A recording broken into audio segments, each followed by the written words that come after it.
দেখো স্টুডেন্ট, আগে আমরা এর চ্যাপ্টার যেটা আমরা রাশিবিজ্ঞান করছি, রাশিবিজ্ঞান চ্যাপ্টার আমরা থিওরিটা বুঝেছি। আজকে আমরা আরও কিছু অঙ্ক নিয়ে এসেছি, যেটা তোমাদের সামনে দেখানো হচ্ছে। যে একটা হচ্ছে সংখ্যাগুরু মান চেয়েছি, কিছু তথ্য দেওয়া আছে তার মধ্যে সংখ্যাগুরু মান, আর একটা চেয়েছে আমাদের কি গড় বিচ্যুতি।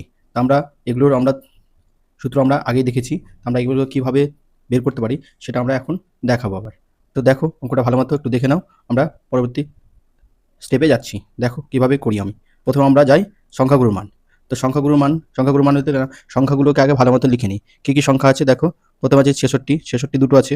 তারপরে কি আছে 67, 67 পর কি আছে 70, 70 পর 72, 72 পর হচ্ছে 74, 74 পর 74 পর আছে কত 75, 75 পর 78, 78 পর আবার 78, আবার 78, আবার 78।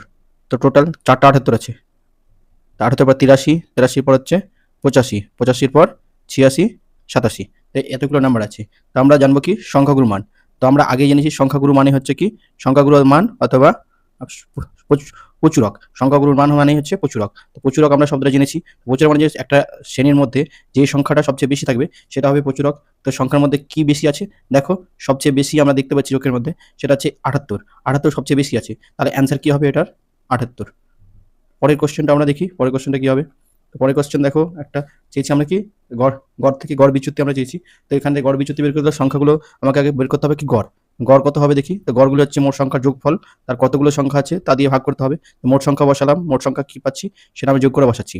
তো মোট সংখ্যা বসানোর পর সংখ্যা কতগুলো আছে দেখতে পাচ্ছি 7টা। তো 7টা সংখ্যা যোগ করতে গেলে কত পাচ্ছি 49। যোগ করো 49 পাবো। এই 7 দিয়ে যদি ভাগ করা হয় তাহলে 7 7 আমরা পাচ্ছি কি 49। তাহলে আমরা পেলাম কত 7। 7 পাচ্ছি হচ্ছে গড়। আমাকে বের করতে হবে গড় বিচ্যুতি। তো গড় বিচ্যুতি বের করতে গেলে আমাকে দেখতে হবে যে গড় থেকে যে গড়টা বেরিয়েছে তার প্রতিটি সংখ্যা থেকে আমাকে বাদ দিতে হবে কি প্রতিটি সংখ্যা থেকে গড় থেকে প্রতিটি সংখ্যা বাদ দিতে হবে। তাহলে প্রথমে দেখো প্রথম সংখ্যাতে 3, 7 থেকে 3 বাদ দিলে 4, পরের সংখ্যাটা কি 10, 10 প্লাস যোগ করতে হবে। তো 10 থেকে অর্থাৎ বড় সংখ্যা থেকে ছোট সংখ্যা বাদ দিতে হবে। 10 থেকে 7 বাদ দিলে কত হচ্ছে 3। 10 থেকে আবার প্লাস বসাই, 10 থেকে 7 বাদ দিলে 3, আবার 7 থেকে 4 বাদ দিলে হচ্ছে 3, 7 থেকে 7 বাদ দিলে কত 0, আর 10 থেকে 7 বাদ দিলে কত 3, 10 থেকে 7 থেকে 5 বাদ দিলে কত 2।